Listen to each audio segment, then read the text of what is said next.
How's it going, everyone? As always, my name is Jimmy Champagne. This is PSReady, my channel all about PlayStation. Turns out what I thought was just full-on food poisoning was COVID made worse by food poisoning, and I've had COVID before. That sucked. COVID and food poisoning together, I highly don't recommend that. That was a terrible experience, but I'm like 95% better. I was in the gym today. I did my whole workout. It felt great, so I feel good about this PSReady. In today's video, I've got 3 great stories for you. The first one is that the PSPortal is back in stock and you can get it for as low as $170, and it looks like it's actually staying in stock this time as well. The second news story is reason to rejoice because it looks like people are finally buying games again, and finally all gamers win with this new upgrade for the PS5. So let's jump into this first news story here, which is all about the PlayStation Portal. So this thing is kind of like the little handheld that could. I mean, Sony's even admitted it. It far outdid their expectations in terms of sales and how many people would actually want this thing, which makes sense because its use case is so limited.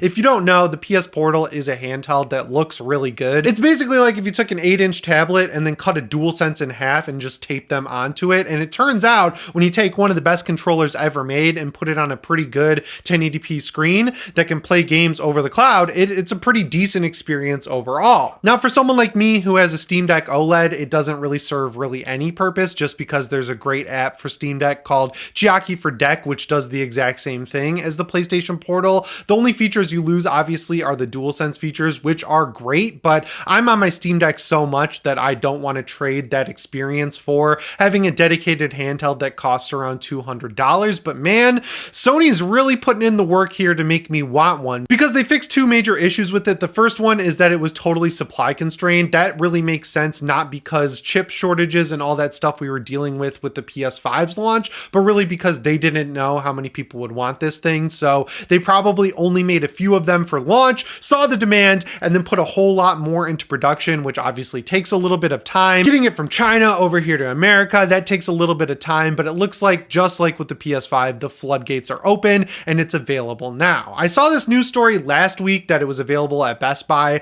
I stay away from stories like that because they're kind of auto-generated. Like, there's a script that checks Best Buy, and whenever the PSPortal goes back in stock, that article is like pre-written and then goes live. I was like, I'm gonna give it a little bit of time and just make sure this isn't a flash sale or something like that, where Best Buy found this like hidden supply cache of like 50 of these things. But I've been checking every day since then, and it looks like the supply issues are over and that this thing is in stock. So instead of paying scalpers on eBay, instead of paying scalpers on Amazon, you can go over to Best Buy and pick one of these things up for the retail price of $200. Now, I tried to find some in store here in Michigan. They aren't available anywhere. You do have to buy them online. But when I was looking there, I noticed that there's a lot of open box ones available for sale. And I have bought open box stuff from Best Buy before, and honestly, it's been a pretty good experience across the board. I don't think I've ever bought something open box from them that I didn't think was like totally brand new coming out of the box. But the coolest thing about those open box versions is, of course, the price. I've seen them as low as $165, which I think is really good. That's $35 off of what the price is, which is already pretty fair at $200. And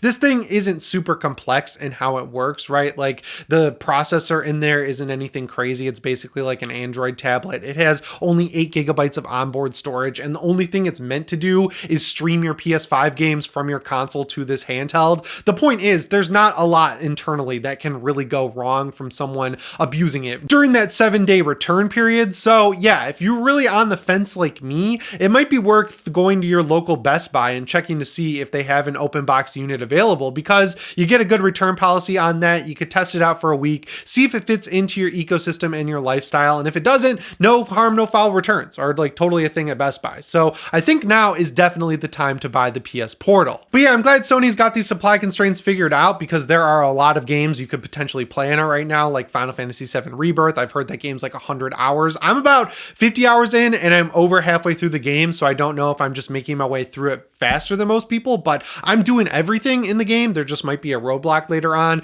Rise of the Ronin, which we'll talk about later in the video, that game is extremely long as well. It's a big open world Neo style game. Stellar Blade is like 35 to 40 hours, and I've seen my buddy Jord playing it on Twitter. He says it's a great experience on the Portal. So if you've got any of these long games kind of in your rotation right now, it might be time to go pick up a PlayStation Portal. Speaking of Rise of the Ronin though, that brings us to our second news story. It looks like the tide is turning and people are buying games again. So we'll start out with Rise of the Ronin. I'm honestly surprised by this news just because when this game launched, it came in with pretty soft reviews. They were in the high 7s, the low 8s. There were a few 9s and 10s in there from like hardcore PlayStation fanboy sites, but compared to other Sony first party releases, second party releases, third party exclusive releases, it wasn't really in the range that you would typically see from games that Sony puts money behind. And when it came to Twitter, people were kind of like totally overtaken by the whole censorship thing with Stellar Blade and all that. So it didn't really land as well as I think Sony really wanted it to. But Koei Tecmo just put out an earnings report on the game, and it seems like they are pretty satisfied with how the game is doing. The first thing that they highlight is that despite the fact that this game didn't get as much press or as great reviews as Nioh or Nioh 2, it's actually outselling them during the launch period, which is really cool considering both Nioh and Nioh 2 came out in the middle and then the later half of the PS4's life cycle. So there are arguably more PS4s out there at the time that those games came out than there are PS5s right now.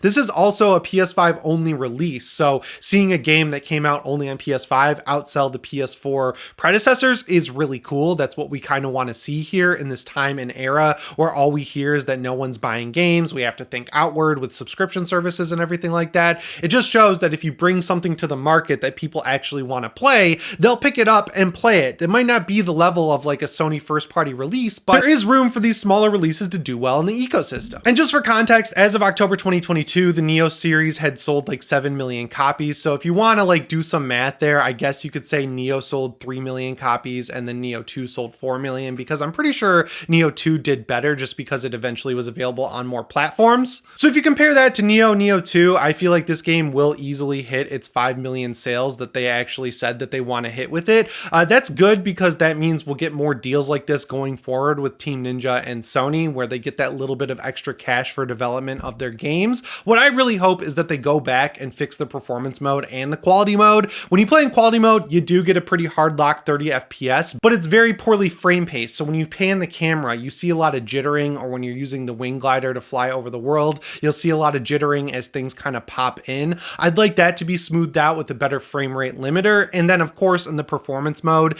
it never really runs at a lock 60 frames per second. It's usually like 40 to 50. So I'd love to see some optimization there. They say it's because this is different for them. Nioh and Nioh 2 are kind of more linear. This is a full-on open world. I'm fine with that. I just want you to finish your game, and if you're going to include a performance mode, make sure it gives you meaningful performance gains instead of an unlocked frame rate like we've seen in recent games like Dragon's Dogma 2. You know what I'm saying? So yeah, all's well there with Rise of the Ronin. And then when it comes to the other game that people are buying, it's Stellar Blade. It looks like this game sold through at least 1 million copies in its first weekend, which is great because this game has been extremely hyped ever since it was revealed by Sony. I know there's still the controversy with the censorship going on. I've seen reports that they didn't meaningfully change any costumes except that bunny costume, which seems to be the center point of all the controversy. I'm just going to reiterate what I said in the last video. I'm not going to yuck anyone's yum. If this bothers you that they're changing the costumes in the game, don't buy the game. Or if you already bought it, Sony is offering refunds on the PlayStation Store if you just say the reason you want it is false advertising.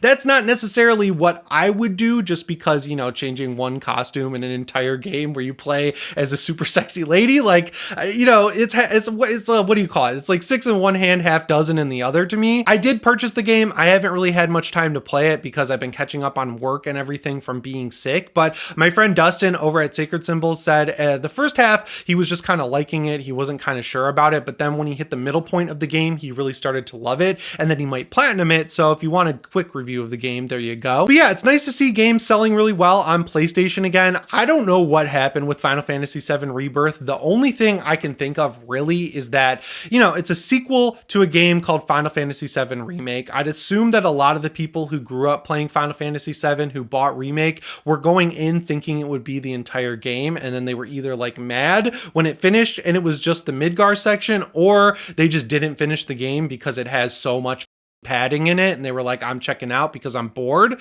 And then when the sequel comes out, they're going to sit there and say, hey, I didn't even finish that game, or I didn't really like the ending because it was 1/3 of the game that I thought I was getting. They didn't go pick it up. The other thing that I think could affect people picking this game up is the fact of how long it is. The side content is optional, of course, but you get so much more out of the game by doing it, and that's a double-edged sword because on the one hand, I think it really helps the game when you actually do the side stuff. It makes you more powerful and actually influences the way some of the story events go. But on the other hand, if you want to complete all the side stuff, you're pretty much locked into an over 100-hour game in a sea of games that are over 50 or 60 hours. So I feel like it's just a victim of games being too long. Also, it came out pretty soon after Final Fantasy 16. The remake that came out first was kind of not really a remake. It was more of 1/3 of a remake. And finally, there's probably a lot of people who didn't finish that first game. Still, I think this game's going to have a long tail once it gets some updates and everything like that. Maybe if they make the performance mode look a little better, maybe as some people clear some games off of their backlog. There's a ton of factors that could result in more people flocking to one of my favorite games, if not my favorite game of 2024 so far. And that brings us to the third news story on the list today, which is about a next-gen update that was kind of rolled out pretty crappy, but ended up being okay for PlayStation users. The game I'm talking about is Fallout 4. I was ready for Fallout 4's next-gen update to break all my mods on PC, but I guess I'm one of the lucky ones where I just maybe didn't have enough mods, or I didn't have like critical game like engine infesting mods that would break with an update, but everything was fine on my end with my PC save. Digital Foundry and IGN did performance reviews of the new update for Xbox Series X and PS5. Once again, an Xbox owned game, even though they didn't develop it, runs and looks better on the PlayStation 5 than the Xbox Series X. They really got to figure that out over at Xbox. It feels like this keeps happening where games they own look and run better on a console that on paper is inferior to the hardware they have. If you're making the game, you own the property, there's no excuse to have the game running worse there, but I guess I really shouldn't be complaining about it because I want to replay the game on PS5 when I wrap up this PC playthrough, and the next gen patch looks and runs much better on the PS5. The other issue which I talked about in the last video though was that at first the game was not available for people who picked it up on PS Plus Essential or people who grabbed it from the PS Plus collection back when the PS5 came out. Bethesda was pretty quiet about it for the first few days, but after a few days they kind of came out and said, hey, that was unintended. We want to make sure that everyone who has this game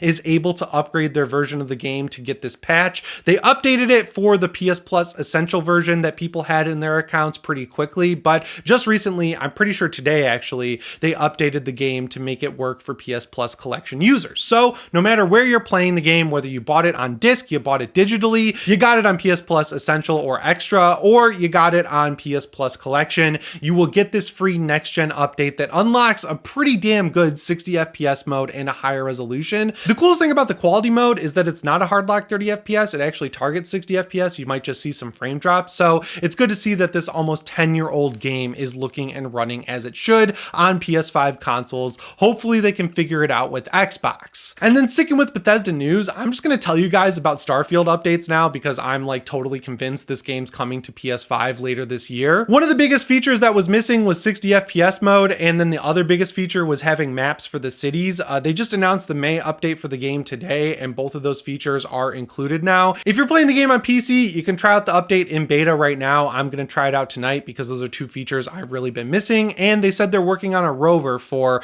when you're exploring planets, which should make them feel a little less boring. So yeah, it looks like once we finally get this game on PlayStation, hopefully later this year, it's going to be the best version of the game that the PC players like me and Xbox players did not get at launch. Again, sucks for Xbox players, another big W for PS5 players. You know what I'm saying? Anyway, guys, that's all I've got for you today. Make sure you let me know what you think down in the comments below. Remember to subscribe and set your notifications to all if you haven't already. As always, my name is Jimmy Champagne. I'll see you in the next one. Thanks for watching and shape on.